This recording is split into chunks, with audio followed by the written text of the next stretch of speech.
Magandang gabi mga kapuso. Ako po ang inyong Kuya Kim na magbibigay sa inyo ng trivia sa likod ng mga trending na balita. Ito ang balitang umalingangaw sa Dalaget, Cebu. Ang kanila kasing lumang simbahan may mga bagong kampana. Saan kaya ito galing?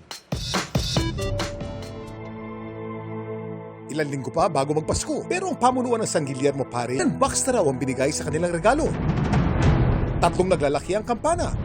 Ang mga kampana nagkakahalaga raw ng mahigit 4 na milyong piso. Bagong kampana ay galing sa ulan. Sila na ang nag-design. Lalagyan lang namin ng parokya ni San Guillermo.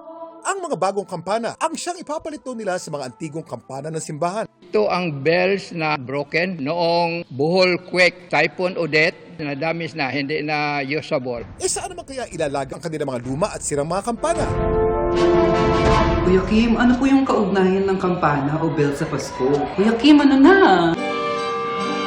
Noong unang panahon, nung wala pa mga relo at wala pa mga cellphone, mga bell ang ginagamit ng mga tao para sabihin sa kanila na oras na para magsimba. Ang Christmas bells ay isang tawag sa pagsamba.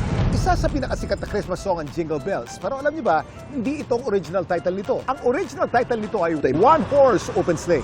Pinaniniwalang hindi rin ito pinablish bilang isang Christmas song. Pinablish ito noong September 1857. Isa itong kanta para sa Thanksgiving. Pero dahil sa lyrics nito, naugday din ito sa Pasko, kaya maraming choir ang kumanta nito tuwing Pasko noong 1860s and 1870s hanggang sa nakasanayan ng katahin tuwing Christmas.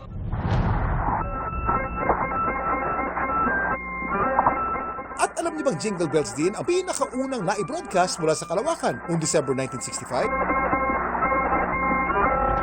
Samantala, ano naman kaya ang plano ng mga luma at antigo nilang kampana? Nasa museum ang dalawa, ngunit ang tatlo kay 5 ang aming kinuha. Binabalik doon para display. Speaking of antigong kampana, alam niyo ba kung saan matatagpuan ang pinakalumang kampana sa Pilipinas? Ito ang Old Santa Maria Bell o Santa Maria de Binalatoga Bell sa Camalaniugan, Cagayan. Ang tinuturing na pinakalumang kampana sa Pilipinas. Ang kampanang naging saksi kung paano umusbong ang Kristyanismo sa lugar na kinast o ginawa noong pang 1595. Ibig sabihin, mayigit 400 years na ang tanda ng kampanang ito. Samantala, para malaman ang trivia sa likod ng viral na balita, i-post o i-comment lang, #Kuya Kim! Ano na? Laging tandaan, kimportante ang may alam. Ako po si Kuya Kim at sagot ko kayo 24 oras.